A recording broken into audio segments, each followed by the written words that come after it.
Good morning, this is your 10-point newsletter briefing for August 9, 2026. We begin with a look at a growing fraud that has been costing victims thousands of dollars.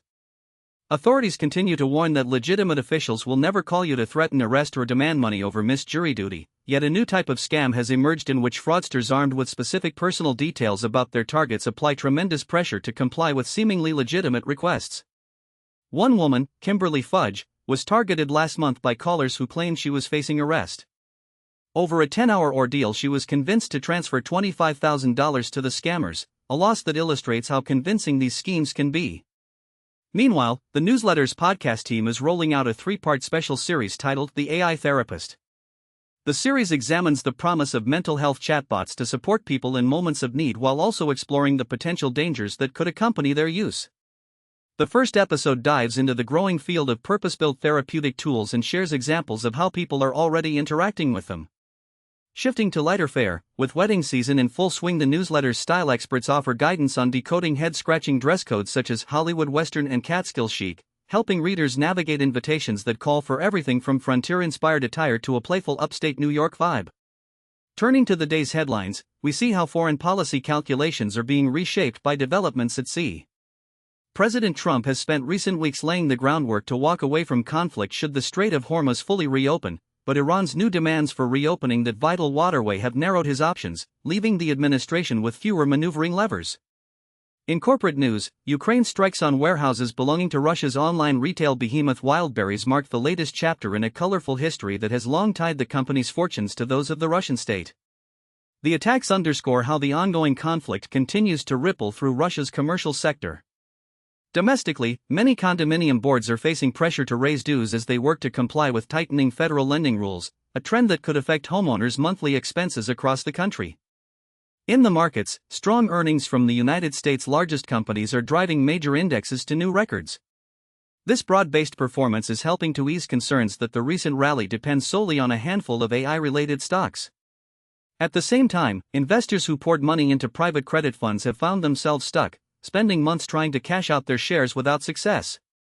Jonathan Wall explains the structural reasons behind this liquidity crunch, shedding light on why the promised exits have remained elusive. Next, we travel to Albania, where Jared Kushner's real estate ambitions have run into trouble. 2 years ago, residents of the tiny coastal village of Zvernek were shocked when Kushner posted renderings of a planned resort on a spit of land where their parents and grandparents once grew potatoes.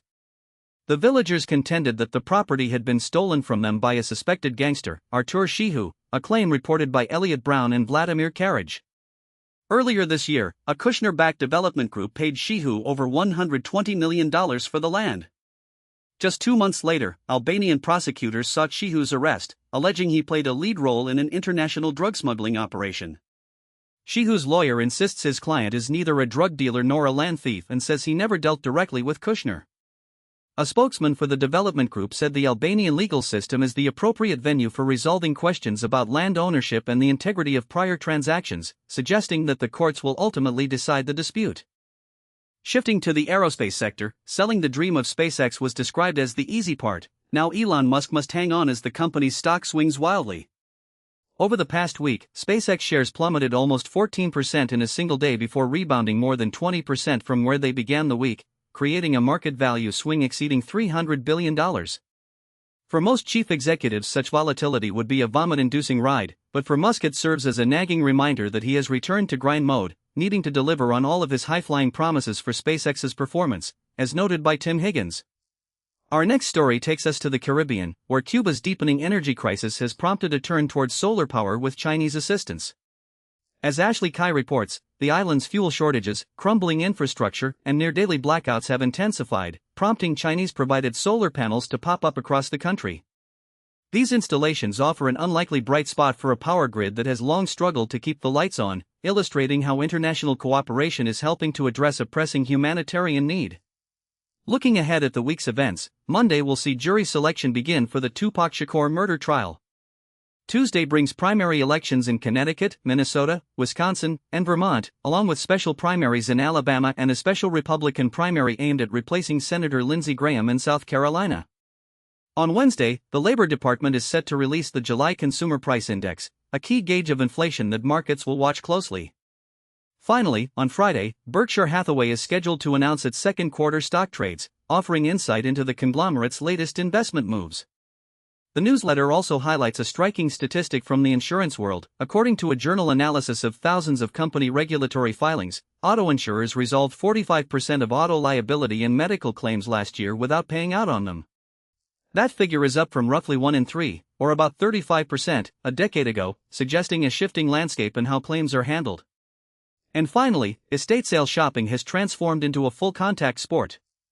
Fueled by a booming resale market, the once leisurely weekend activity of buying deceased homeowners' belongings has morphed into an elbows-up affair. Influencers who showcase their estate sale finds and the healthy profits they generate across social media have helped intensify the competition, as more shoppers arrive hoping to strike gold amid the crowded aisles. Beyond the newsroom, the Wall Street Journal, by side column warns that new federal graduate loan limits could leave some students scrambling for funding, noting that private graduate loans could fill the gap for those affected. That brings us to the close of today's briefing. The 10-point newsletter is curated and edited by Liz Weber and Will Horner in collaboration with Editor-in-Chief Emma Tucker. Thank you for listening, see you next time.